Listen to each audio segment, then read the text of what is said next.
Welcome to my YouTube channel. তোমাদের সকলকে আমার আরো একটি নতুন ভিডিওতে জানাই হার্দিক শুভেচ্ছা অভিনন্দন। আজকে আমি দর্শনের বুলীয় ভাষ্য বিষয়টা নিয়ে আমি আরো একটা দর্শনের ক্লাস দিতে চলেছি। যারা বুলীয় ভাষ্য এর আগে আমার ক্লাসগুলো করেছে তারা অবশ্যই বুঝে নিয়েছো যে কিভাবে বুলীয় ভাষ্য এবং ভেনচিত্র নির্ণয় করতে হয়। কিন্তু আজকে আমি বুলীয় ভাষ্যের অন্য একটা রূপ দেখাবো। নাও, 1 নম্বর যে প্রশ্ন আছে এরকম, প্রতিটি অ এস হয় অপি।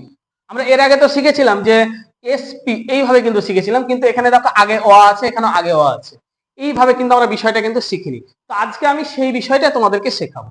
আচ্ছা, তাহলে এখানে দেখো তো বাক্যটাকে পড়ো তো, বাক্যটা কোন বচন হবে?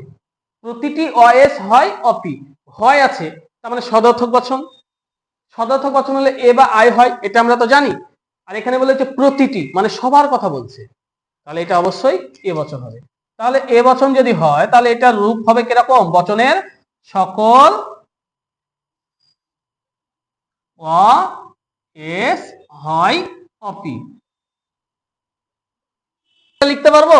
আমি কি কিছু এক্সট্রা কিছু করেছি? নিশ্চয়ই করিনি, শুধু এখানে প্রতিটির জায়গায় সকল করে দিয়েছি, কারণ এটা বচনের একটা নিয়ম। এবার দেখো তো এ বচনের বুলীয় রূপটা কি আছে? এ বচনের বুলীয় রূপ,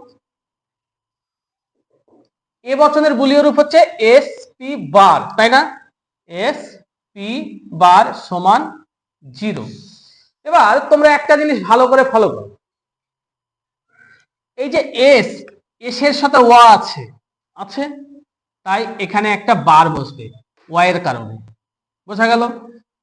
পি এর মাথাতে আগে থেকে কিন্তু একটা বার হয়, পি এর এই যে সূত্র, এখানে আগে থেকে কিন্তু একটা বার চিহ্ন আছে, কিন্তু বলছে যে পি এর উপরে আরো একটা বার দাও, তাহলে এখানে এইরকম বার হলো। তাহলে আমরা এর আগে যে বৃত্তটা করেছিলাম সেখানে তো এরকম দুটো বার পাইনি, পেয়েছিলাম কি? তাহলে আমরা কি করব? মহা মুশকিলে পড়ে গেলাম নাকি? না, এটাই সব থেকে সোজা। এটাকে এইভাবে লিখতে হবে, অর্থাৎ, ঠিক আছে? তাহলে এটার আমরা অর্থাৎ দিয়ে লিখবো এরকম, এস বার পি সমান 0। এটা হচ্ছে, এটা কিভাবে হলো?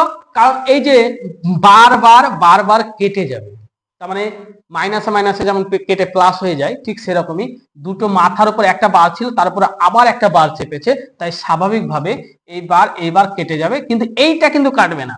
কেন? কারণ এস এর সঙ্গে তার একটা এরকম তো বার বসায়নি, যদি বসাতাম তাহলে হয়তো কেটে যেত, কিন্তু এখানে পি এর মাথা আগে থেকে একটা বার ছিল, কিন্তু আমাদের সূত্র বচন করতে গিয়ে আমরা আরো একটা বার পেলাম, তাই স্বাভাবিকভাবে এটা কিন্তু উত্তর পেলাম, বুলীয় রূপটা। এবার এটাকে আমরা ভেন চিত্র প্রকাশ করব।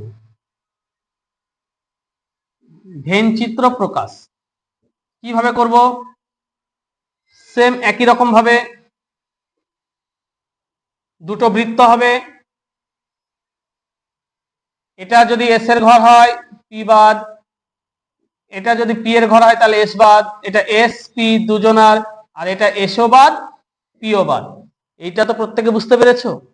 এবার দেখো তো বুলীয় রূপ কিন্তু আমি এটা পেয়েছি, এটা কিন্তু আমার বুলীয় রূপ না।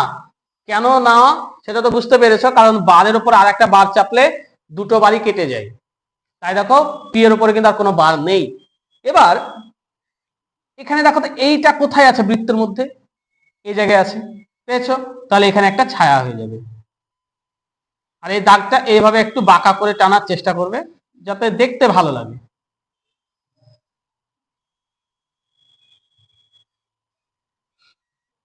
বোঝা গেল? আচ্ছা চলো এবার আমরা দেখে নেব, যদি ই বচন এরকম থাকে তাহলে আমরা কি করব। ধরে নাও বলে দিল কোন ওয়া এস নয় পি, এরকম যদি হয় তাহলে এটার বুলীয় রূপ এবং বুলীয় ভাষ্যটা কি হবে, এবং আমাদের যে ভেন চিত্র সেটা কি হবে? এটা খুবই সোজা। এটা কোন বচন হবে আগে বলো? অবশ্যই ই বচন হবে, করে দেওয়াই আছে, শুধু বাক্যটাকে লিখতে হবে। কোন অ এস নয় পি, এটাকে যদি আমি এস ধরি আর এটাকে যদি আমি পি ধরি, তাহলে এর বুলীয় রূপ আমরা নরমালি জানি যে এরকম, এরকম তো দেখো ই বচনের বুলীয় রূপ কিন্তু এটা দাঁড়াচ্ছে, কিন্তু এরকম হবে না। কেন হবে না? কারণ এস এর সঙ্গে ও আছে, আর ও থাকলে মাথার উপরে বার হয়ে যায়। তাহলে কিন্তু চিত্রটা এরকম দাঁড়াচ্ছে। চলো এবার একটু ভেন চিত্রটা করি। এটা এস এর ঘর, পি বাদ, এটা পি এর ঘর, এস বাদ, এখানে এস পি দুজনার, এখানে এসও বাদ, পিও বাদ। তাহলে ই বচনের রূপ ছিল কি আর হলো কি, কেন হলো, কিভাবে হলো, আশা করি বুঝতে পেরেছো। এই ওয়াটার কারণে, একটাতে ওয়া থাকলে মাথার উপর বার হয়ে যাবে, আর আগে থেকে যদি এখানে যদি বার থাকতো তার উপর যদি আবার বার চাপতো তাহলে কেটে দেবে। এর আগেটা যেভাবে দেখলে এখানে ঠিক সেটাই। তাহলে এস এর মাথায় বার আছে কোন ঘরে, এই ঘরে, সমান, তার মানে সেম এরকম করে কিন্তু একটা কিন্তু ছবি হবে। বুঝতে পারছো? তাহলে এইভাবে একটা ছায়া করে দিবে, আর অবশ্যই ছায়াগুলো একটু সমান্তরাল ভাবে করবে, যাতে একটা ঘর আর একটা ঘরকে যাতে না ছেদ করে, এটা কিন্তু অবশ্যই মনে রাখতে হবে। কোন কোন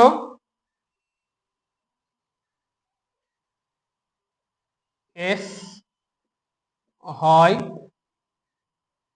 অপি, তো না এরকম আছে। তাহলে এটা তো আমরা বুঝতে পারছি যে এটা কি বচন হবে, আই বচন হবে। তাহলে আই বচন কি হবে, কোন কোন